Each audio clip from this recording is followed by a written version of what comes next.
here are the things you need to consider when it comes to dealing with gynecomastia.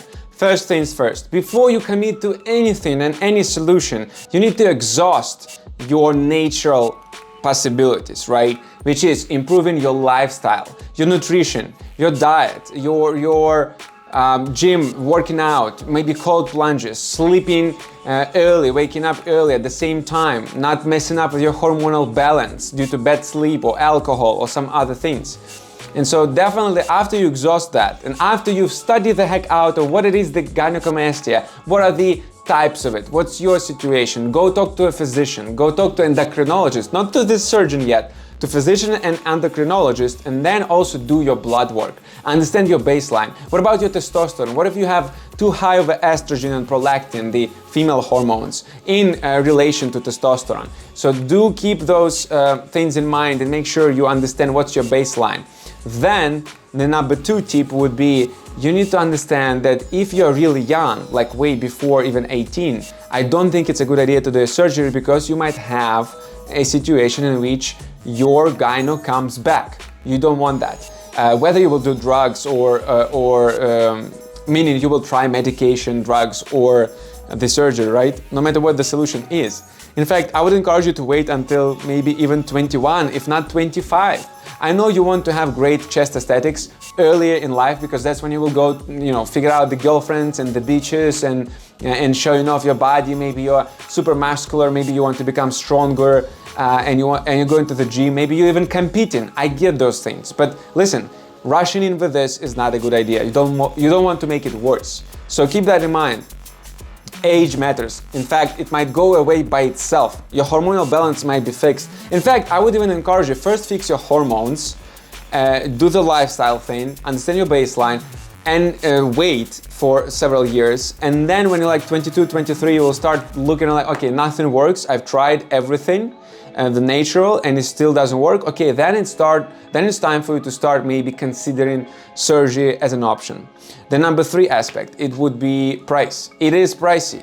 Anywhere from 3,000 to 10,000. I paid around 7K or a little bit more. And the premise is that I wouldn't want to give in on price. Like, don't go cheap if you have problems with affording this surgery, which I do understand, because it's usually not covered by insurance. 90% of the time it's not, unless it's some severe case that might have also health issues and it's not elective surgery then yeah, insurance can pay, but usually you'll pay out of pocket. And although it is pricey, I would rather you wait, collect your money, and then do it, versus you go to a surgeon who takes who is doing really cheap, take money for the surgery, and then will mess it up. Now, price alone is not an indicator of how good or bad the surgeon is. In fact, I told you I'm gonna make a separate video on how to choose a surgeon, but in fact, let me just bring this up. So to give you like sprinkle the idea of the comparison is that one thing would be to understand the experience. Did they do this particular surgery or not? Specifically gynecomastia surgery, right? What's the style and the system that they use? Because there are different ways to deal with it. What are the reviews? Can they give you referrals? Do they have pictures of clients? And are they certified by the board of surgeons, let's say, in a given country or location where you're in, right? This is just a few things to consider. But once again, do not give in on price. It's something you don't want to go cheap with. The other thing to keep in mind is that the surgery itself might not be a huge deal, but the recovery and the prep before actually are. And so it's at least inconvenient. And so you have to plan, like for any surgery, you might need to withhold from alcohol, smoking, or some even vitamins or particular food. Also, after the surgery, you can't work out for anywhere from 2 to 6 weeks, and you might lose some muscle. You definitely don't want to overeat, because if you're not working out, if you're not moving around much, how in the world you will keep your fat off, right? You don't want to add more fat while you recover, and that's just in my opinion. But you also don't starve yourself either. Like, don't go like full crazy fasting every day.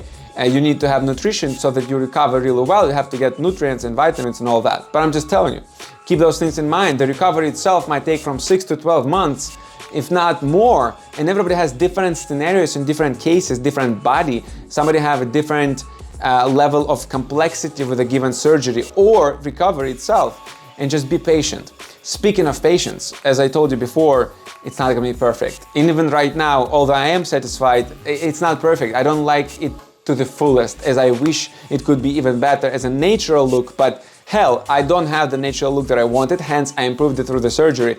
So you will improve, you will look better, you will eventually like it, but don't think it's gonna be perfect. It just won't be, and that's the reality.